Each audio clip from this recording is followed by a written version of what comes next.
quando a gente está na rotina, no dia a dia, não adianta exatamente o que você falou, não adianta a gente querer saber toda a base da nutrição, claro que isso é fundamental, mas se a gente também não entende essa questão do dia a dia do tutor, o que ele está buscando ali com a gente na nutrição. Hoje, para formular um alimento e ter certeza de que ele traz todos os nutrientes que aquele animal, cão ou gato, enfim, precisa, né? A gente precisa de ferramentas, porque hoje a gente, dependendo da fase de vida, da espécie, a gente tem aí de 35 a 40 nutrientes por dia, né? A gente não consegue fazer isso na mão, né? Calcular lá a mistura dos ingredientes e checar isso fácil, na mão, com uma proporção, né? A gente precisa de algo mais, eu vou dizer, numérico, assim, né? É realmente bem preciso. Então, a gente tem que usar planilhas, programas de formulação, né? E esses programas, eles precisam ter um bom banco de dados, né? Que seria o quê?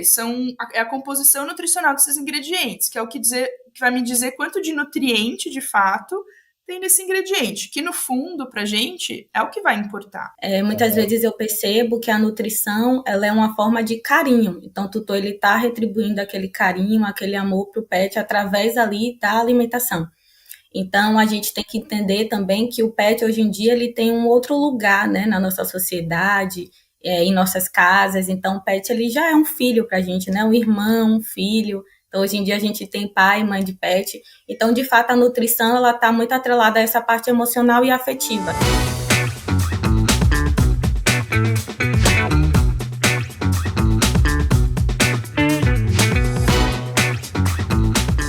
Analisando os dados do canal, percebemos que cerca de 86% de vocês que assistem aos nossos episódios com frequência ainda não estão inscritos. A sua inscrição é muito importante. Ela ajuda o canal a crescer e permite que a gente continue produzindo episódios cada vez mais relevantes e interessantes para você. Então, se você gosta do nosso conteúdo, inscreva-se agora no canal. Isso faz uma grande diferença para o nosso trabalho. Muito obrigado pelo apoio e um ótimo episódio. E na sua opinião, quais são os aspectos, né, que fazem uma boa alimentação caseira? Eu acho que são vários aspectos, né? Eu acho que o primeiro deles, né, aqui do ponto de vista mais técnico, digamos assim, da parte profissional, né, é que a gente tem que abordar a dieta como uma fonte de nutrientes, né? Porque a gente pensa assim, é o que eu comentei no começo, né? É ração, é caseiro, o que é melhor? Depende, né? E no fundo, qualquer dieta, seja ela caseira, uma ração, ela tem que ser uma fonte de nutriente. Então, eu acho que primeiro é nós termos uma dieta que seja pautada na necessidade nutricional do animal, né? E a gente escolher ingredientes pensando nisso, né? Pensando na necessidade nutricional do animal, e não o contrário, né? Não só misturar um monte de ingrediente, porque o animal gosta, ou porque o responsável acha que é legal, ou gosta de preparar aquele tipo de ingrediente e misturar, né? Então, eu acho que a gente tem que ter, né, esse foco técnico em cima da escolha dos ingredientes. Acho que esse é o primeiro ponto, né? Não que a gente não possa ter ingredientes que o animal goste, ou que o responsável goste, ou prefira preparar, né, desde que isso não prejudique o animal da parte nutricional, né? Então, acho que é importante que tenha essa, né, seja pautado mesmo em nutrição. É uma dieta, mas ela tem que ser pautada em nutriente, né? Eu acho que a gente sempre tem que orientar o preparo e o armazenamento. Acho que isso é uma dúvida que muitos responsáveis têm, né, de como preparar.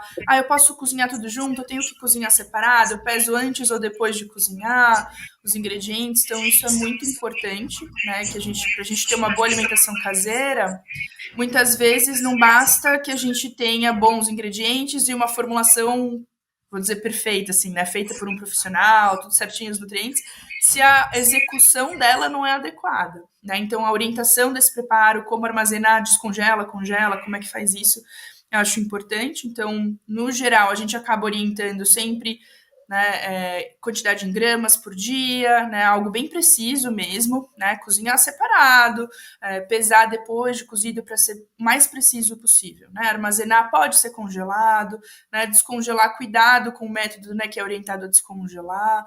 Então, assim, eu acho que o preparo também está aí. Se a gente recomenda tudo e na hora de preparar fica um ingrediente de fora, às vezes o animal separa, não come, o responsável acaba deixando de oferecer, né? Isso é muito importante. né? E por último, acho que assim, a pessoa que vai fazer essa dieta, né, ela precisa entender de formulação, né? Precisa entender o conceito básico de fisiologia e nutrição de cães e gatos, que são coisas que, infelizmente, né, a gente vê que muitas pessoas acabam deixando um pouco de lado, em detrimento de escolher ingrediente que o animal prefere, né? Mas assim, a gente tem que lembrar de fisiologia, então digestão, né? O que é importante para esse animal, quais nutrientes são essenciais, né? Que a gente precisa dar todos os dias, a parte de suplementação, né? Então a escolha de um bom profissional também para fazer esse tipo de alimento é muito importante, né? Porque a gente infelizmente tem vários cursos, algumas pessoas até se sentem, eu vou dizer,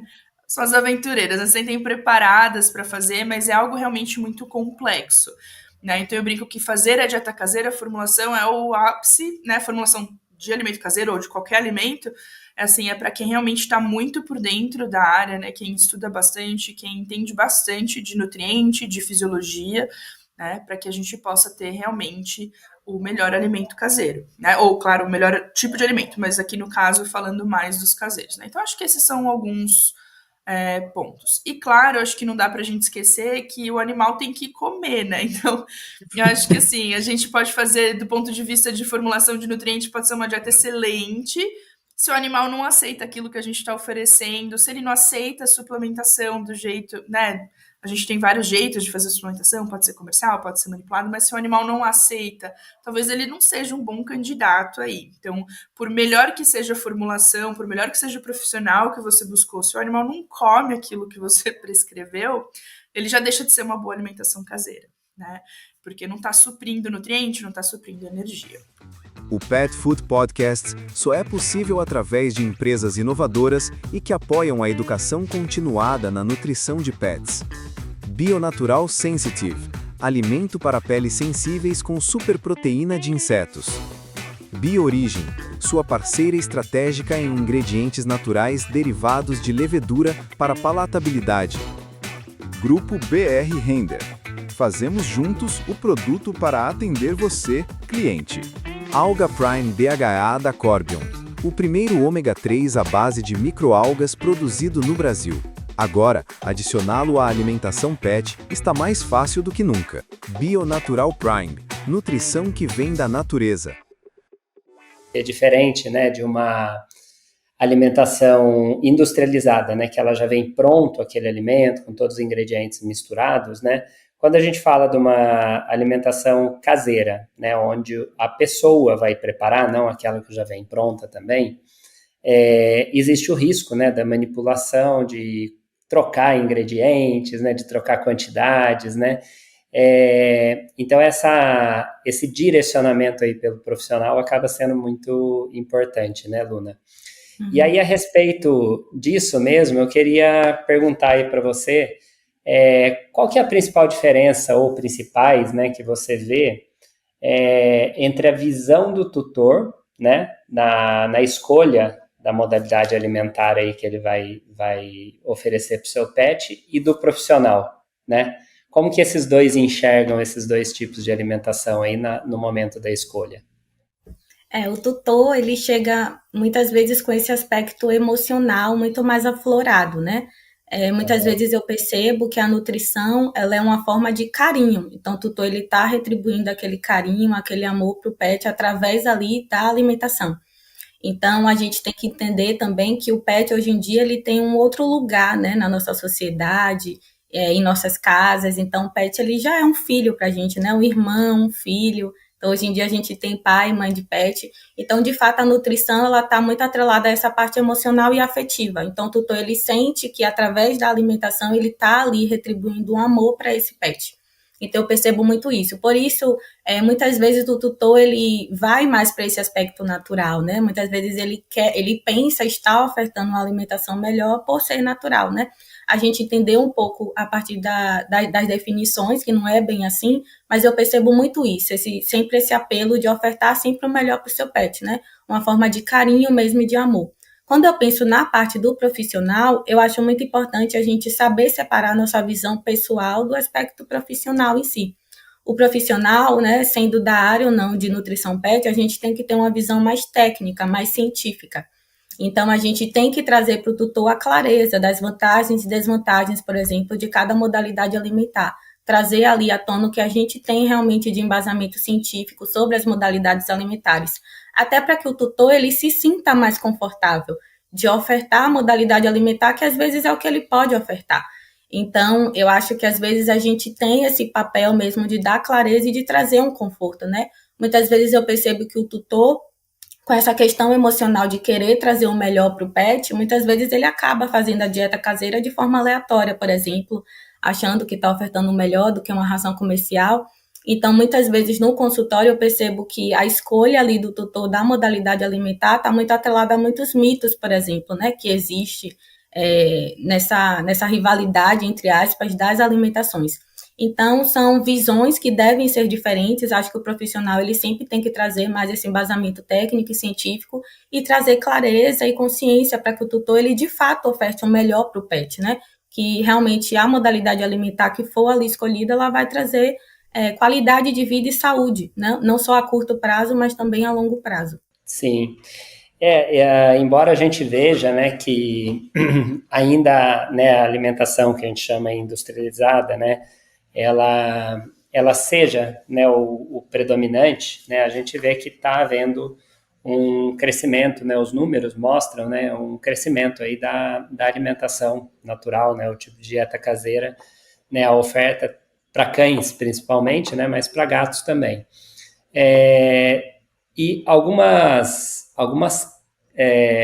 qual foi a motivação, né, que esse mercado aí ele tem ganhado porte aí hoje em dia, né? Existem nisso aí muitos mitos, né, e também outros que podem ser verdades, né? Aí a gente vai entrar numa parte aí da nossa conversa que eu gostaria de perguntar para você, né, alguns possíveis mitos aí para ver o que você consegue nos ajudar aí com relação a isso, né? Então, por exemplo, muitos tutores eles afirmam que alimento industrializado ele é ultraprocessado, né? Do ponto de vista técnico, isso faz sentido, né? Essa talvez seja uma das razões aí da migração, né, da alimentação convencional para natural? Sim, esse é um mito muito comum, eu até falei dele no meu TCC há alguns anos atrás, de zootecnia. As redes sociais, elas acabam difundindo muita informação, e o que eu vejo também dos tutores é essa associação da nutrição pet com a nutrição humana. Então, por exemplo, a gente consegue, por exemplo, ver em algumas publicações a comparação da ração comercial com alimentos fast food, por exemplo, da nossa alimentação humana. Então, o que eu percebo é essa associação e, de certa forma, uma desinformação com relação ao processo que acontece para a gente ter a ração, né? O processo ali de fabricação. Então, a gente tem que entender que são coisas diferentes. Quando a gente pensa na parte fast food da nutrição humana, né? É realmente um alimento que não vai ter um apelo nutricional, né? Vai ter um apelo ali nutritivo praticamente desprezível. Quando a gente pensa ali nos nutrientes, vai ter muita gordura, vai ter muito açúcar, e não é o que acontece quando a gente pensa na ração comercial. A ração comercial, ela vai ter ali ingredientes, né, que vão ali fazer parte para que seja um alimento completo e balanceado. Muito pelo contrário, a ração ela vai ser um alimento saudável, então ela vai ser classificada como um alimento completo, porque ela vai ter ali todos os nutrientes que o cão ou o gato precisa. Então, acaba sendo uma associação, assim, muito equivocada e muito errônea, que a gente acaba fazendo, e acredito que muito pelo fato das pessoas não conhecerem mesmo o processamento que acontece na ração, né? A ração, a gente até chama por um nome técnico, né? Ela passa por um processo de extrusão, que eu gosto muito de falar para muitos alunos e para estagiários que eu tenho, né? Que praticamente funciona como uma grande panela de pressão industrial, né? Para que a gente consiga visualizar melhor. Claro que a indústria pet food, ela é uma indústria que tem muita tecnologia. Então, não tem nada disso de um ultraprocessamento, né? O que acontece é ações ali de calor e pressão que vão fazer com que o alimento, né, os ingredientes que são ali adicionados naquela grande panela de pressão se tornem altamente digestíveis para o animal e que a gente consiga levar para o consumidor através dos kibbles, que a gente conhece, que são os grãos da ração. Então, não tem nada disso de ultraprocessado, acaba sendo uma associação errônea mesmo, e acredito muito que seja por essa falta de conhecimento de como acontece o processamento, né? De como o tutor ele chega lá e consegue pegar esse alimento completo através dos grãos da ração. É o que eu percebo muito no consultório. Então, eu acabo também trazendo essa alusão à panela de pressão para que o tutor ele consiga entender melhor também como acontece o processamento, que envolve muita tecnologia. É importante a gente entender que toda a fabricação de ração ali, ela é formulada por um profissional técnico experiente, que vai fazer ali a formulação de uma forma que, de fato, tenha nutrientes e ingredientes que vão ali agregar a alimentação do animal, né? O intuito da ração é justamente esse, trazer a manutenção daquele animal de acordo com a fase de vida, para que ele realmente consiga ali garantir uma qualidade de vida durante muito tempo. Vá direto à fonte natural para aproveitar todos os benefícios do ômega 3 com o Alga Prime DHA.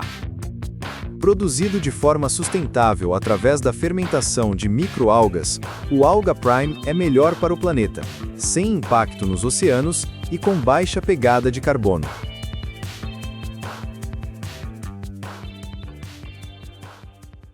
Às vezes eu pego tutores que vêm assim, porque também, né, não tá com apetite e não tá comendo direito. E aí, a hora que você vai ver, o alimento fica à vontade, são aqueles que são petiscadores, né, os alimentos que já têm os super prêmios, né, que tem uma caloria boa já ali também, e eles estão comendo tudo que precisa, mas às vezes na cabeça do tutor precisaria ser uma quantidade muito maior. Então a consulta nutrição também tem essa função, né, para a gente calcular tudo certinho, mostrar que ali naquelas porções, né, vão ter todos os nutrientes que o animal precisa para ficar bem nutrido. Então são esses os pontos que eu sempre exponho.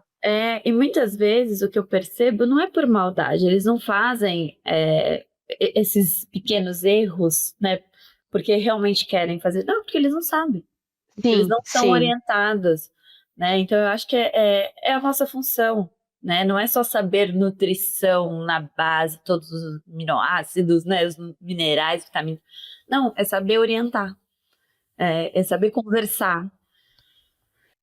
E é exatamente isso, porque ninguém quer prejudicar o pet, né? Ele é o amor da família. Então, é o agrado, é o zelo, né? É querer essa troca de carinho, de interação, que a gente tem muito, né? Até na nossa vida, a gente tem essa interação muito baseada na comida mesmo. Sim. É a nossa forma de agradar, né? Ou até de se presentear, né? Então, exatamente. A gente é difícil. Eu vou comer uma coisa gostosa. É tudo a gente... bom, eu vou comer uma coisa gostosa para comemorar. A gente quer passar isso para o animal também. Exatamente. E aí é o que eu sempre explico para eles, assim, não é proibido.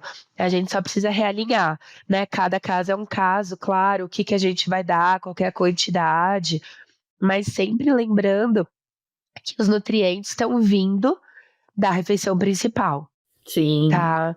Ali da alimentação, né? Das refeições ali que são feitas, calculadas, e aí o resto entra nessa troca de carinho, do agrado. E se você pudesse eleger, assim, né? Já comentou alguns, mas se você pudesse eleger um dos erros mais comuns, assim, que você vê, que chega para você no atendimento, o que você acha que você poderia dizer que, nossa, esse erro, ele é padrão, e isso pode levar a uma deficiência nutricional, isso pode causar uma alteração no comportamento alimentar do animal? O que você pode dizer? Eu acho que hoje em dia, né, o principal erro, pelo menos da minha rotina, tá na alimentação caseira, tá? Por quê? Os tutores começam a fazer por conta própria, né?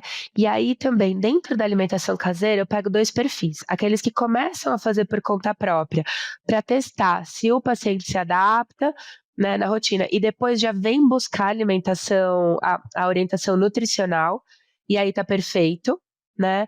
A gente pode sim fazer dessa forma, só não pode se prolongar muito tempo sem. E aqueles que cozinhando, né, e preparando a dieta sem uma orientação nutricional, eu pego grande quantidade desses tutores, né, que aí faz por conta própria, faz um panelão com tudo misturado, não pesa a quantidade ou pesa só a quantidade da mistura total, né? E principalmente por não fazer uso da suplementação, tanto dos óleos, né, vegetais, quanto das vitaminas e dos minerais. Então, acho que atualmente é um dos principais erros, mesma coisa que você colocou, Esther, não é na maldade, né? Claro, eu quero fazer o melhor para o meu pet, mas é onde dá mais chance, mais do que você dar o alimento comercial em quantidades erradas, né? Eu acho que na caseira a gente consegue uma deficiência nutricional mais rápida, né? Pela falta da suplementação, pela falta das quantidades específicas. Então, eu acho que esse atualmente seria o meu top list ali dos erros. Eu acho que tá bem. Acho que a gente pode dizer que tá em moda, né? O uso de dieta caseira e muitas vezes eles vão em sites, né? Então começam a fazer por recomendação de um colega e não acaba prejudicando sem querer o animal, né? Porque não é aquela dieta voltada exatamente para ele, né? Não é completa, não é balanceada. E, mais uma vez, a gente vê isso na alimentação humana, né? Sim, A pessoa que vai no nutricionista, ganha o cardápio ali, e aí o amigo, a amiga, compartilha. o parente vai e quer compartilhar da mesma dieta, mas as necessidades são diferentes, né? Os objetivos são diferentes, e isso pode trazer malefícios para a saúde, né?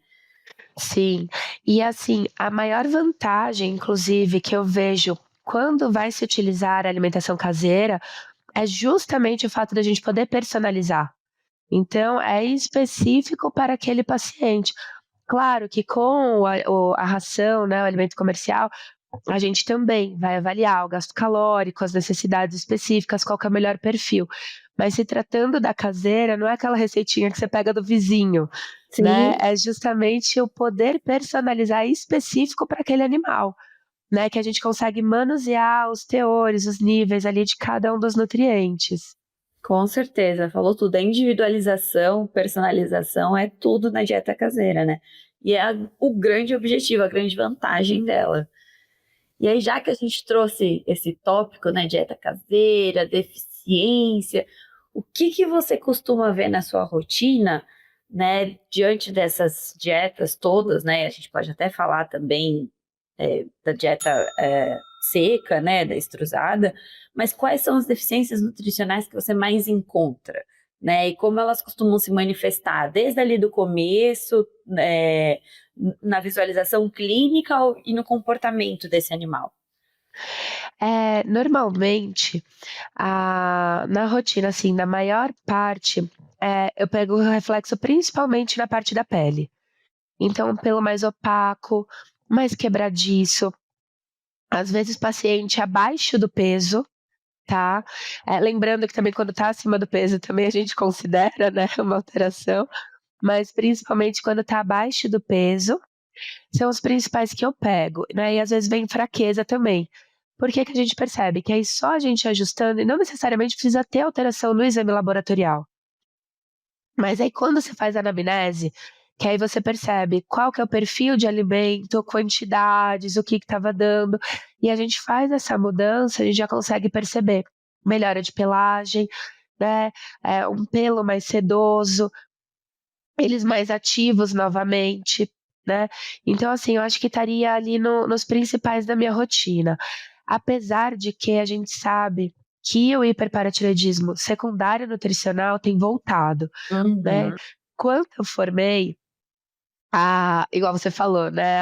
A dieta caseira não estava tão na moda igual está hoje. Os tutores não tinham tanto esse acesso, esse conhecimento. Então, assim, eu não peguei. Logo durante a minha faculdade, recém-formada, não tinha visto. A gente sabe que existe por literatura, né? Mas sabia que existia, né, por literatura, mas não atendia, porque 90% ali dos pacientes, 95% estavam tudo na ração. E aí agora, com esse avanço da alimentação caseira, né, principalmente, claro, né, quando faz por conta própria, sem a orientação do nutricionista, né, sem a suplementação adequada, a gente tem pego novamente o hiperparatiroidismo secundário nutricional. E que muitas vezes engana, né, porque a gente acha que é só o problema do cálcio, Mas quando você dosa o cálcio no sangue, não, fiz os exames, está tudo bonitinho, né? E a gente vai pegar o problema a longo prazo, porque o organismo vai tentando compensar até o momento que não consegue mais. Justamente. Então, realmente são alguns problemas, algumas deficiências que têm voltado, né?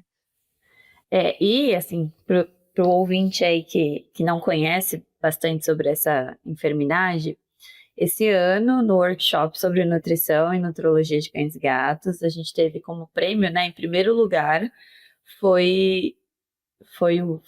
não foi nesse, foi no prêmio da Premier Pet, que foi ganho, em primeiro lugar, 10 relatos de caso em cães idosos com hiperparatiroidismo secundário nutricional. Então, assim, é uma doença que a gente não via acontecer em animais idosos, e agora sim a gente está vendo acontecer em animais mais velhos pelo uso de uma dieta caseira desbalanceada.